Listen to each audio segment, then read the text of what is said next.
Hundreds of defiant Sydney students took the day of school today for a pro-Palestine march. This young protester doesn't look any older than 7, waving a Palestinian flag. Now, to discuss, we are joined by Francis Owusu from Culture Break and columnist Angela Mollard. Great to see you both. Francis, how do you feel about this? Do you think kids should be taking the day off school, first of all, to protest? Not at all, Erin. I'm not a big fan of kids taking time off school, in particular to protest. In particular, this particular case where, you know, a lot of high emotions given what's going on over in the Middle East, and to allow the kids to go out of school, you know, safety-wise, I mean, how does a parent ensure that their kids are safe? So I think it's putting their kids potentially in harm's way. And I think kids are better off being in school, having an opportunity to say, you know, share their voice and share their point of view in a safer environment. Yeah, and continue potentially to learn about history. And some of the kids in Melbourne yesterday were praising Hamas. I mean, what do you think? Oh, look, I think that the level of ignorance, and, you know, naturally, children are children. They're not expected to have sophisticated and, you know, an extensive views about this thing. I'd be asking each of these children at this protest 2 things: whether they know the year that Israel was made a state, and whether or not they know whether Hamas is regarded by the US and by the European Union as a terrorist group. Now, if they don't know the answers to those questions, they should, as you point out, Erin, be back in school learning about these things. I also worry about kids going to a march and being riled up by adults, and then going back to school where they have divisive attitudes, and potentially Jewish children in their classroom where problems can then occur. They're too young to understand the ramifications of some of these big world problems. Yeah, it's a great point, and a couple of members of the Jewish community did a press conference today. I watched it live, and they said that exact thing, that it's quite intimidating for other kids who are Jewish back at school as well. Moving on, it's the biggest shopping event of the year. Black Friday is here. Now, Aussies are expected to spend over $6 billion across Black Friday and Cyber Monday sales. And inflation, cost of living, in fact, we spoke a couple of weeks ago and you were talking about genuine issues with your mortgage as well. I mean, are we going to spend up big? Look, I'm not buying a thing. Look, you know, this need to consume, this sort of feeling that we're getting a bargain.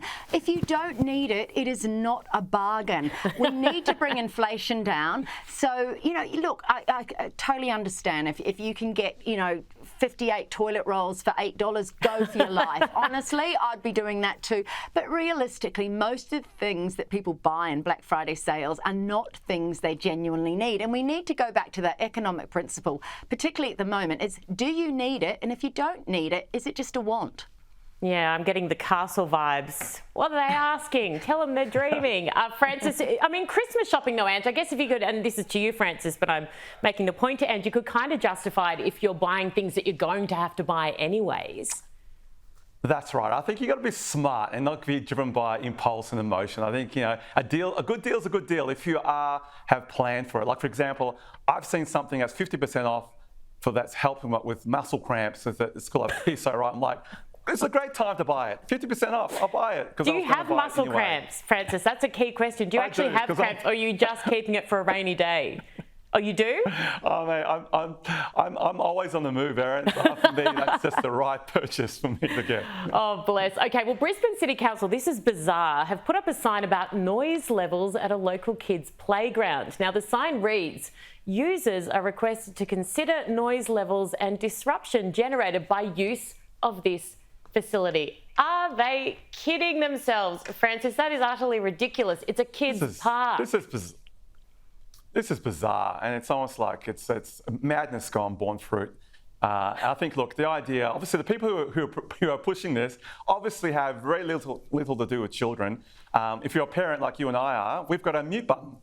So the kids can scream all they want, and we've just put a mute button. And I mean, look, all seriousness now, I think if you want to be in a place where you want no kids to enjoy themselves, I think you got to consider where you're living, because I think that's just normal. Kids in the playground, they're going to scream, we're going to have fun, and we should be encouraging in this pressure time fun and just kids' laughter. Very true. Get them off the iPads and devices and into the park. Yeah. Oh, totally. And the fact is, why put up a sign? Because under fives can't read. So, they're not exactly going to go, oh, they're telling me to be quiet. I better be quiet. Look, I think they should have a pop-up nightclub in that park and see how the local residents feel about that. Like, do you prefer a kid having a bit of a laugh at 9 o'clock in the morning, or do you want to have a rave party at midnight? Choose your evil. Choose your evil. And my 5-year-old can read her name, Ange, so I will correct you there. Of course she can, because she's got a smart mother. Thank you. Takes after her mother, clearly, obviously. Now, a young woman who earns $150,000, what, a month, has revealed her shock after a man refused to offer to split the bill, expecting her to pay $500 for a dinner date. Now, I'm a traditionalist, and I reckon if a bloke's going to take you out, he should pay for the first date. I don't care how rich the woman is. It's manners. Your thoughts? No, I don't think. I absolutely disagree with you, Erin. I think that just because it's a first date, we've fought so hard for feminism. We can't. No, but we want to cherry pick the bits we want, Ange. No, that's we feminism. do not. No, that's feminism. They pick the bits so they the want. next thing you need to teach your daughter after spelling her name is that when she goes on her first date, if she wants to have equity in the workplace, if she wants equity at home, then if she wants, if she has a male partner in the future and she wants him to do the work, put the bins out and that, then I'm sorry, that first date. I want equal pay, but I want my door opened. Look, a door open doesn't cost you anything, and I think you can have a discussion about having your door open. But I'm sorry, you go Dutch on your dates, particularly at the beginning. But can we just check? This woman's earning $150,000 a month. What is she doing? She's on an OnlyFans site. It must be OnlyFans.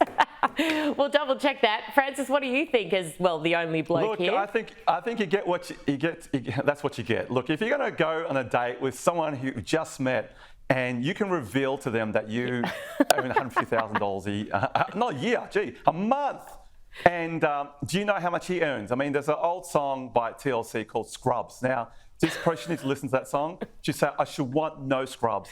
A guy that has no money is not someone you want to go on a nice now, fancy I'll date disagree with you. I have dated plenty of poor men, and I've been poor myself, and they are lovely, Francis. I'll tell you. It sounds like a date went well. She said you gave a 7 out of 10. That's not too bad. That's actually not bad at all. My God. Okay, both of you, thank you so very much for your time. Really appreciate it. Good fun. Francis and Angela, thank you.